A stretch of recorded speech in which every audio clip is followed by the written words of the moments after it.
جو زہر اگوالا ہے اس کے بارے میں آپ کی خدمت میں عرض کرنا ہے۔ لہذا خداوند عالم نے اپنی معرفت کے لیے دو حجتیں عطا کی ہیں۔ حضرت صادق آل محمد ارشاد فرماتے ہیں الحجت حجتان، حجت باطنیہ و حجت ظاہریہ۔ خداوند عالم کی معرفت کے دو راستے ہیں، ایک حجت باطنیہ ہے جس کو عقل سے تعبیر کیا جاتا ہے، اور دوسری حجت ظاہریہ ہے۔ اور وہ حجت ظاہریہ کی ضرورت اس لیے ہوئی ہے کیونکہ انسان اول تخلیق سے لے کر تا قیام قیامت تک اس انسان کو اور اس بشر کو ہادی کی اور ہدایت کرنے والے کی ضرورت ہے، کیونکہ انسان عقلی طور پر جائز الخطا ہے، اور اس انسان کی خطاؤں کو ٹھیک کرنے کے لیے ایسی ذوات مقدسہ کی ضرورت ہے جو خود خطا کرنے والی نہ ہو۔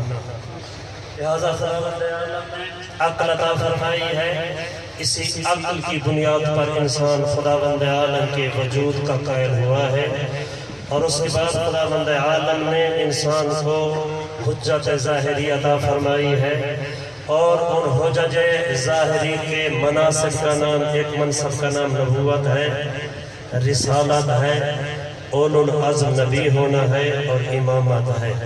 پیغمبر گرامی اسلام کی زندگی کے آخری لمحات میں پیغمبر گرامی اسلام نے ارشاد فرمایا من کنت مولا ہو فہذا علی مولا، جس کا میں مولا ہوں اس کا علی مولا۔ میں بڑا مختصر کر رہا ہوں، وَإِلَّا گفتگو تھوڑا سا طولانی تھی، شاست کی بلا کیونکہ تشریف فرما ہے، لہٰذا بڑی توجہ فرمانی ہے کہ پیغمبر گرامی اسلام نے اپنے بعد حجت خداوند عالم کا اعلان کیا ہے۔ مکتب تشیع میں بھی امامت اور خلافت کا نظریہ پایا جاتا ہے، اور مکتب اہل تسنن میں بھی امامت اور خلافت کا نظریہ پایا جاتا ہے۔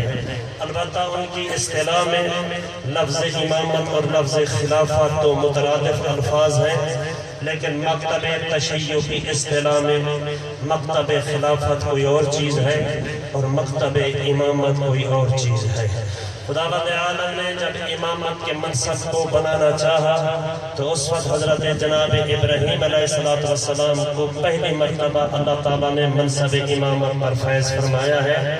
اللہ تعالیٰ فرماتا ہے انی جاعلک للناس اماما، ابراہیم میں نے یہ منصب لوگوں کے لیے تجھے منصب امامت پر فیض کیا ہے، امام بنایا ہے۔ حضرت ابراہیم علیہ السلام نے خداوند عالم سے اپنی ذریت کے لیے نبوت کو نہیں مانگا، رسالت کو طلب نہیں کیا، بلکہ منصب امامت کو مانگا ہے۔ تو لہٰذا خداوند عالم ارشاد فرماتا ہے لا ینال عہدی الظالمین، امامت کیونکہ وہ میرا منصب ہے اور یہ میرا منصب ظالمین تک نہیں پہنچ سکتا۔ بڑی توجہ فرمانی ہے، یہ میرا منصب ظالمین تک نہیں پہنچ سکتا۔ بس دوستو بزرگوں، خداوند عالم نے فیصلہ کر دیا ہے امامت اس کو ملے گی جو ظالم نہیں ہوگا۔ حضرت علامہ محمد حسین طباطبائی رضوان اللہ تعالیٰ علیہ اپنی کتاب تفسیر المیزان میں اسی آیہ مجیدہ کی تفسیر کرتے ہوئے ایک بہت ہی قیمتی جملہ ارشاد فرماتے ہیں کہ لفظ ظلم کا کیا معنی ہے۔ سب سے پہلے انہوں نے ظلم کی تعریف کی ہے۔ ظلم کی دو قسم کی تعریفیں کی گئی ہیں، ایک اہل لغت نے کی ہے وضع شیء علی غیر محلہ فہو ظلم، ایک شے کو اس کے مقام پر نہ رکھنا اس کو ظلم کہا جاتا ہے۔ اور مولا کائنات علی امیر المومنین نے بھی عدل کی یوں تعریف کی ہے اطاع بی حق حقہ، ہر صاحب حق کو اس کا حق دینا اس کو عدل کہتے ہیں، اور ذی حق کو حق عطا نہ کرنا اس کو ظلم کہا جاتا ہے۔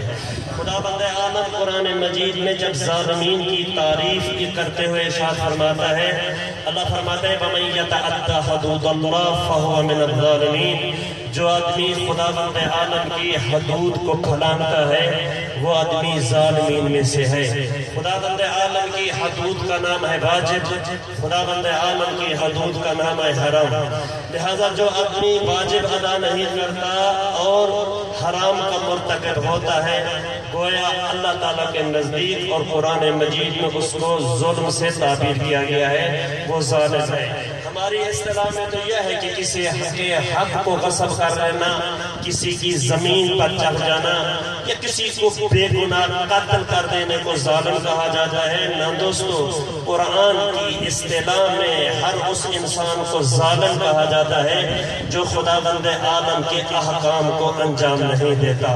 اللہ تعالیٰ کے واجب کا تارک اللہ تعالیٰ کی قرآن میں اس کو ظالم کہا گیا ہے، اور جو آدمی کسی فعل حرام کا مرتکب ہوتا ہے، اللہ قرآن مجید میں اس کو ظالم کے ساتھ تعبیر کرتا ہے۔ بڑی توجہ فرمانی ہے، بلند آواز سے صلوات پڑھیں محمد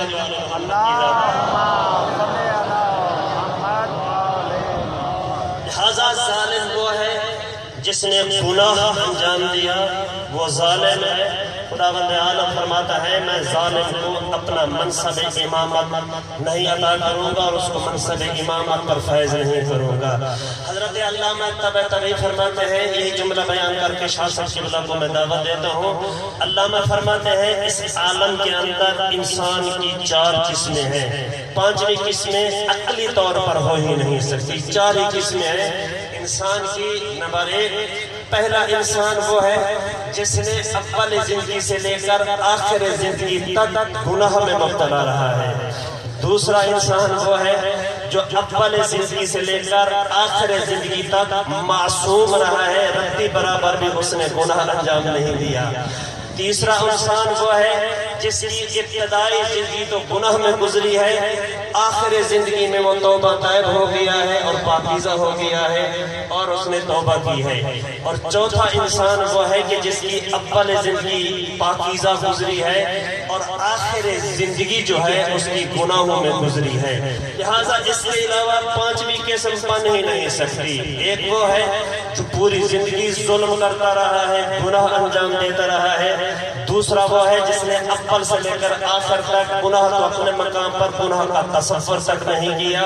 تیسرا وہ انسان ہے جس کی ابتدائی زندگی گناہ میں اور آخری زندگی جو ہے اس انسان کی ظلم میں گزری ہے۔ چوتھا وہ انسان ہے کہ جس کی ابتدائی زندگی ظلم میں گزری ہے اور آخری زندگی جو ہے اس کی پاکیزگی میں گزری ہے۔ بڑی توجہ فرمانی ہے۔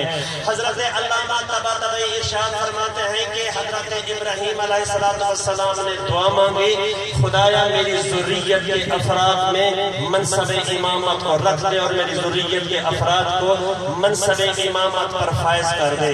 حضرت ابراہیم علیہ السلام نبی ہیں اور معصوم ہیں، اور معلوم ہے کہ حضرت ابراہیم کی عصمت کا تقاضا یہ ہے اور اس کی نبوت کا تقاضا یہ ہے کہ پہلا وہ انسان جو اول سے لے کر آخر تک گناہ میں غرق رہا ہو، اس کے لیے تو حضرت ابراہیم منصب امامت کی دعائی نہیں مانگ سکتے۔ ماشاءاللہ ماشاءاللہ ماشاءاللہ جو ہے تب ہم دوستان کی پریشان تو نہیں ہو گئے نا؟ بلند آواز سے صلوات پڑھیں محمد والے محمد کی۔ حضرت ابراہیم کی امامت کا تقاضا یہ ہے اور حضرت ابراہیم کی نبوت اور عصمت کا تقاضا یہ ہے تو ایسے انسان کے لیے مطالبہ نہ کرے جو اول سے لے کر آخر تک کافر رہا ہو، پست پرست رہا ہو، اور اس کے لیے منصب امامت کو مانگے۔ حضرت ابراہیم کی عصمت کے برخلاف ہے۔ اور دوسرا وہ انسان کے جس کی اول زندگی تو پاکیزہ رہی ہے لیکن آخر زندگی میں وہ مرتد ہو گیا ہے، بت پرست ہو گیا ہے، ظالم ہو گیا ہے، اس کے لیے بھی حضرت ابراہیم علیہ السلام دعا نہیں مانگ سکتے، اس لیے کہ اس کی عصمت کا تقاضا یہ ہے کہ جس کا خاتمہ ایمان پر نہ ہو اس کے لیے حضرت ابراہیم دعا نہیں مانگ سکتے۔ لہذا 2 شعبے اور 2 قسمیں حضرت ابراہیم علیہ السلام کی دعا سے خارج ہو گئی ہیں، باقی 2 کس میں رہ جاتی ہیں؟ پہلی وہ ذات ہے جس نے اول سے لے کر آخر تک عصمت کے درجے پر فائز رہے ہیں، ردی برابر گناہ نہیں کیا۔ دوسری وہ قسم ہے کہ جو اول میں تو وہ بت پرست رہا ہے لیکن آخر زندگی میں اس نے اسلام قبول کیا ہے، خود دائرہ اسلام میں داخل ہو گیا ہے، اور اس کے دائرہ اسلام میں داخل ہونے کی وجہ سے خداوند عالم نے اس کے گناہوں کو معاف کر دیا ہے۔ اب دوستو بزرگوں، خداوند عالم کس قسم کے ظالم کی نفی کر رہا ہے؟ اللہ تعالیٰ فرماتا ہے اے ابراہیم، میرا جو منصب ہے وہ اس آدمی کو نہیں مل سکتا جو آدمی ظالم ہو۔ پس معلوم ہوتا ہے کہ دو قسمیں حضرت ابراہیم علیہ السلام کی دعا میں شامل نہیں ہے۔ تیسری وہ قسم ہے جس کی نفی خداوند عالم خود ارشاد فرما رہا ہے کہ وہ آدمی جو زندگی میں ایک مرتبہ گناہ کو انجام دے منصب امامت پر فائز نہیں ہو سکتا، منصب امامت پر فائز نہیں ہو سکتا۔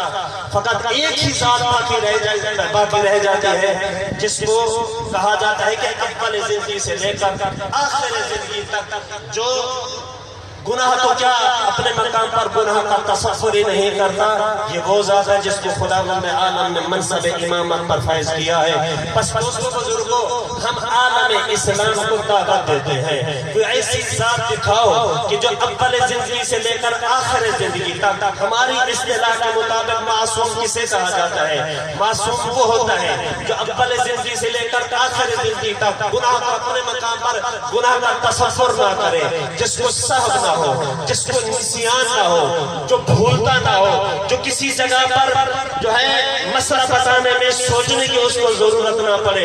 اگر عالم میں چہارے معصومین کے علاوہ کوئی ایسی ذات تم دکھا سکتے ہو، دکھاؤ، ہم اس کو اپنا امام ماننے کے لیے تیار ہیں۔ اگر آپ کے پاس نہیں ہے اور قرآن مجید کی اس آیت مجید کی روح سے جس کو ہم خلیفہ بلا فصل کہتے ہیں، آپ نے ہمارے ساتھ اس کو خلیفہ بلا فصل کہنا شروع کیا۔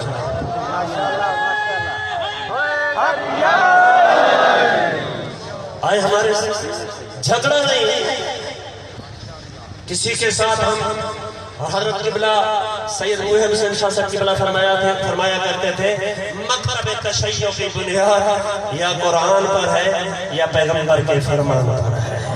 مکتب تشیع کی بنیاد یا قرآن پر ہے۔ ہم نے لفظ شیعہ بھی قرآن سے لیا ہے، اس مکتب کی بنیاد قرآن میں رکھی گئی ہے۔ بعد میں 600 سال بعد یا 300 سال بعد اس مکتب کی بنیاد نہیں رکھی گئی۔ بہرحال خداوند عالم کی بارگاہ میں ملتمس سے دعاؤں، باقی جو ہے میں نے کافی ٹائم کے لیے ہے، خداوند عالم کی بارگاہ میں ملتمس سے دعاؤں اللہ تعالی ہمیں جس ائمہ علیہ السلام کی ہمیں تابعدار قرار دیا ہے اور شیعہ قرار دیا ہے، خداوند عالم ہمیں فقط آل محمد کا طلبگار شیعہ نہ بنائے بلکہ تابعدار شیعہ بننے کی توفیق عطا فرمائے۔ طلبگار شیعہ وہ ہوتا ہے جو ہمیشہ آل محمد سے طلب کرتا ہے روزی دے دو، ہے ہمارے لیے واسطہ قرار دو، روزی ہم لینا چاہتے ہیں آل محمد کے صدقے سے، اولاد لینا چاہتے ہیں آل محمد کے صدقے سے، فلاں نعمت لینا چاہتے ہیں آل محمد کے صدقے سے۔ فقط لینے کا تصور ان کے ذہن میں دوستوں بزرگوں موجود ہے۔ اس کو کہتے ہیں یہ وہ شیعہ ہے جو آل محمد سے ہمیشہ طلب کرتے رہتے ہیں، طلبدار شیعہ ہیں۔ ساتھ ساتھ جہاں آل محمد سے ہم خداوند عالم کی بارگاہ میں ان کو وسیلہ بنا کر طلب کرتے ہیں، ان سے اپنی حاجات کو طلب کرتے ہیں، خداوند عالم کی بارگاہ میں وسیلہ قرار دیتے ہوئے اسی طرح ہمارے تصورات میں اور ہمارے اعتقادات میں اور ہمارے شب و روز زندگی میں یہ تصور بھی ہونا چاہیے علی ہم سے کیا چاہتا ہے، جو چاہتا ہے ہم اس کی تابعداری کرتے ہوئے اس کی اتباع کریں۔ السلام علیکم ورحمۃ اللہ۔